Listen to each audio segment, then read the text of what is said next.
Halo teman-teman trader, balik lagi di channel NFC Forex TV. Bareng sama saya Arya, saya adalah Forex Trader dan juga salah satu mentor di komunitas NFC.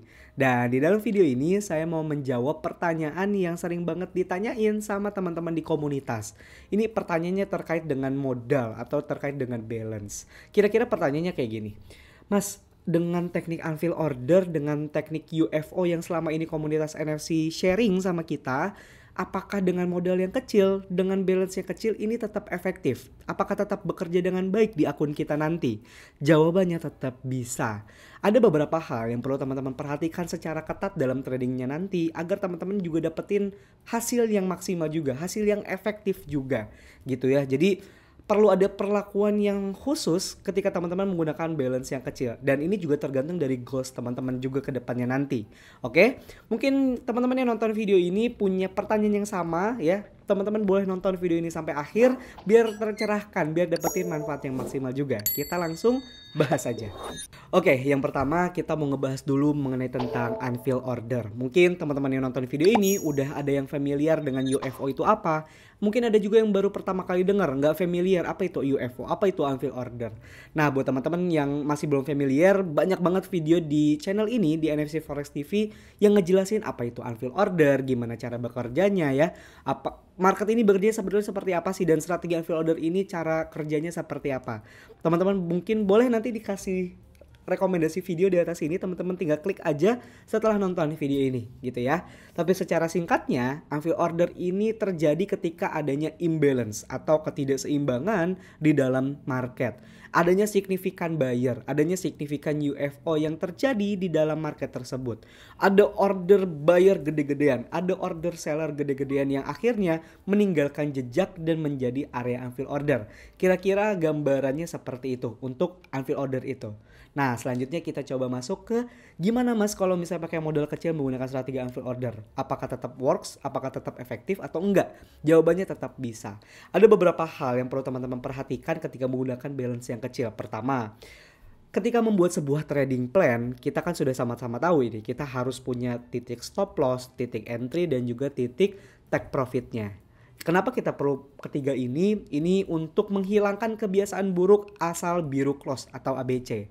Biasanya ketika kita menggunakan asal biru close, kita cuma tahu nih, oh kita entry buy now atau sell now aja. Tapi kita nggak tahu jalan keluarnya di mana. Kita akan keluar ketika kondisi market seperti apa sih, gitu kan? Tapi ketika menggunakan take profit dan stop loss, ini kita tahu. Ketika kita minus kita harus keluar di mana. Ketika kita profit kita juga harus keluar di mana. Jadi sebagai seorang trader ini jangan cuman taunya area masuk aja atau pintu masuk aja, tapi pintu keluarnya juga perlu tahu. Kadang kalau misalnya teman-teman masih menggunakan ABC kan biasanya kayak gini. Ketika floating loss ditahan gitu kan, terus ini kayaknya bakalan mantul nih ke atas nih atau bakalan koreksi nih, nunggu aja deh. Ternyata makin dalam, ujung-ujungnya apa? MC. Terus misalnya udah profit, ini baru 1-2 pips atau mungkin baru $1 atau $2 langsung di-cut aja deh gitu kan. Sayang banget nih kalau misalnya takutnya nanti turun lagi gitu. Jadi pas dilihat misalnya hasil akhirnya, kok banyakkan lossnya dibanding profitnya gitu ya, karena teman-teman asal biru close, profit dikit atau biru dikit di close. Tapi ketika floating loss ini teman-teman tahan ketika udah terlalu dalam baru di cut gitu kan. Nah ini jadi nggak sehat banget. Makanya teman-teman perlu banget disiplin. Ini apalagi dengan modal yang kecil ya. Teman-teman perlu banget disiplin menggunakan stop loss dan juga take profit. Jadi kita harus menjaga RR-nya dulu nih. Si risk reward-nya teman-teman perlu ketahui. Yang kedua ini dari sisi money management. Jadi kita perlu sadar ketika kita menggunakan misalnya balance kecil, kita taruhlah $100 gitu ya. Ketika setiap transaksi yang akan kita lakukan, kita harus tahu dulu kita mau meresikokan berapa persen. Kalau misalnya saya merekomendasikannya biasanya 1 dan maksimal 2% setiap transaksinya dari balance kita. Contohnya, teman-teman menggunakan $100 gitu ya balance-nya. Saya mau meresikokan setiap transaksinya ini 1% aja. Berarti kita sudah sama-sama tahu ketika kita take profit kita dapatnya 1% dari balance. Ketika minus atau stop loss kita juga kehilangan 1% dari balance. Which is kalau misalnya kita tarik dari $100 kita dapat $1 dari take profitnya dan minus $1 dari stop lossnya. Kok kelihatannya kayaknya kecil banget ya Mas? Ya memang seperti itu. Karena kalau misalnya teman-teman saya pengen yang cepat Mas profitnya, ya high risk high return kan. Kalau misalnya kita menggunakan resiko yang gede banget dari balance kecil yang kita punya, ujung-ujungnya apa? ketahanannya nggak cukup, bisa MC gitu kan. Karena teman-teman perlu sama-sama sadar, ketika kita trading, loss dan profit ini nggak bisa kita proyeksiin, kita nggak bisa nebak kapan kita profit, kapan kita loss. Bisa aja di hari itu kita dapetin loss beruntun. Nah bayangin kalau misalnya udah mah modalnya kecil, kena loss beruntun, resikonya gede banget, ujung-ujungnya MC. Tapi ketika kita menggunakan resiko yang terukur, resiko yang pas lah, nggak usah kecil, tapi pas ideal di akun kita. Nah teman-teman bisa menjaga resiko tersebut, menjaga akun teman-teman tersebut, biar tetap safe ketika kena stop loss beruntun. Dan ataupun mungkin kalau misalnya TP beruntun juga kan teman-teman lumayan gitu ya. Nah yang selanjutnya yang perlu teman-teman perhatikan yaitu adalah penggunaan dari lot. Mungkin sebagian dari kita ini masih menganggap kalau penggunaan lot ini ya udahlah, kalau pakai modal yang kecil pakai lot yang terkecil aja gitu, misalnya 0,01 gitu ya. Padahal belum tentu 0,01 ini adalah lot yang paling ideal untuk resiko yang teman-teman ambil dengan area yang teman-teman ambil di akun teman-teman. Jadi untuk menentukan lot yang ideal untuk akun kita dengan transaksi yang kita ambil, ini kita perlu hitung dulu karena ada perhitungannya sebetulnya. Mungkin teman-teman bisa buka nih, coba di Google gitu ya. Ada yang namanya kalkulator lot. Di sana teman-teman harus input beberapa variabel agar bisa dibantu hitungkan sama si kalkulatornya.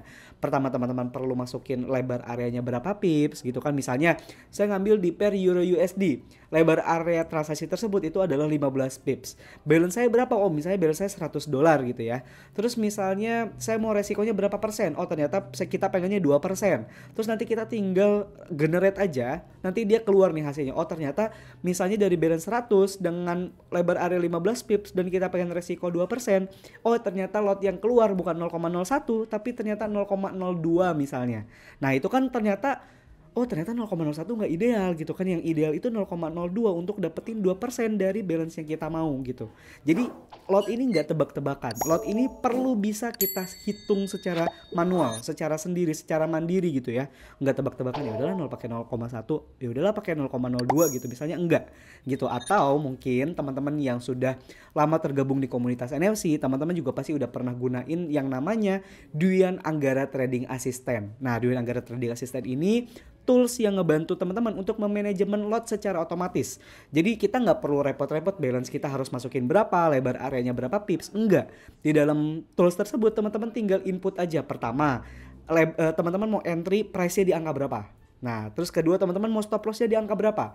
Nanti di situ kan ketahuan lebar areanya, oh lebar areanya misalnya 20 pips gitu ya.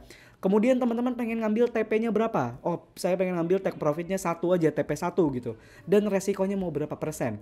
Saya pengen resikonya misalnya 1% dari balance. Nanti si tools tersebut, si Dwian Anggara Trading Assistant ini, dia akan nge-regenerate atau dia akan ngebantu hitungin lot yang ideal dan otomatis. Jadi teman-teman gak ribet lagi gitu. Nah, itu toolsnya bisa ngebantu banget teman-teman untuk ngebantu dari sisi manajemen lot yang akan teman-teman gunakan. Sebenarnya seperti itu. Nah, yang berikutnya ini dari sisi time frame. Mungkin ada yang bertanya-tanya, ini kalau modal kecil harus pakai time frame-nya berapa sih? Bisa nggak sih di time frame yang gede, bisa nggak di time frame yang kecil? Sebetulnya nggak perlu spesifik dari sisi time frame. Teman-teman di time frame manapun ya tetap bisa, selagi lot yang teman-teman gunakan ini ideal, tetap ideal dengan risiko yang mau teman-teman ambil.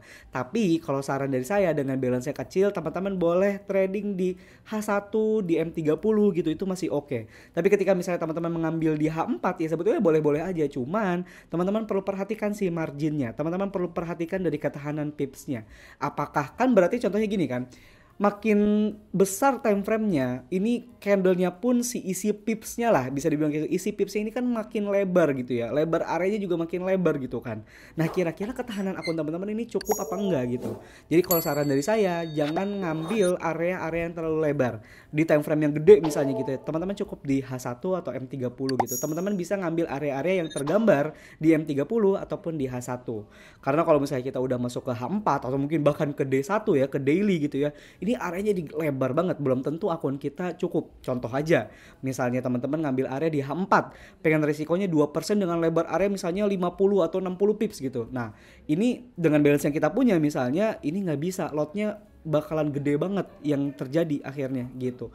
0,01 lotnya misalnya kita pakai 0,01 aja ini bisa 5% atau 10% dari balance gitu. Nah ini jadinya nggak sehat. Nah kalau teman-teman kayak tadi pakai Duen Anggara Trading Assistant, dia akan ngasih tahu sama teman-teman, ini lotnya bakalan lebih loh dari resiko yang kita mau gitu kan. Jadi ada alarm, ada alert sendiri untuk kita. Jadi kita bisa lebih aware kayak gitu. Nah yang terakhir ini tips yang mungkin teman-teman bisa gunakan ketika menggunakan modal yang kecil atau balance yang kecil, yaitu compounding. Jadi dengan compounding, tapi ini balik lagi tergantung goals kita masing-masing ya. Karena setiap trader ini kan goalsnya beda-beda. Ada yang buat tabungan hari tua, ada yang tabungan mungkin buat nanti anak gitu ya. Ada mungkin yang goalsnya memang untuk bulanan gitu. Nah kalau buat bulanan modal yang kecil sih menurut saya sangat susah gitu. Jadi kita punya ekspektasi goals yang benar-benar realistis gitu. Ketika balance-nya kecil tapi misalnya goalsnya untuk tabungan hari tua misalnya, ini bisa banget. Teman-teman tinggal compounding aja. Kita gulung ketika misalnya oke, dalam 1 bulan atau misalnya dalam 6 bulan atau 1 tahun trading ini BEP atau misalnya 100% misalnya.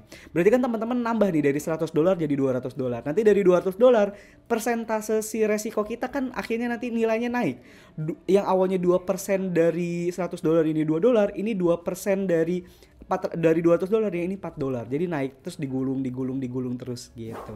Jadi compounding ini salah satu tips yang bisa teman-teman gunakan ketika menggunakan balance yang kecil.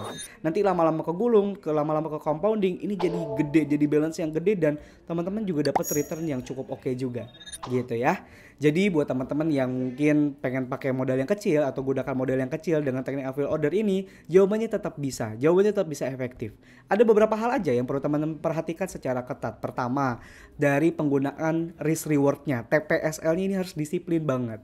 Yang kedua, teman-teman penggunaan lotnya. Ini lotnya teman-teman perlu kuasain. Kira-kira harus berapa nih lot yang ideal biar nggak kegedean dan juga nggak kekecilan. Kita maunya pas lah, sesuai dengan yang kita mau gitu. Kalau kegedean ya kita riskan MC, kalau kekecilan ya kita lama banget bertumbuhnya gitu ya. Jadi kira-kira itu. Selanjutnya dari sisi time frame saya saranin di H1 aja atau M30. Jadi biar dapetin lebar area nggak terlalu lebar.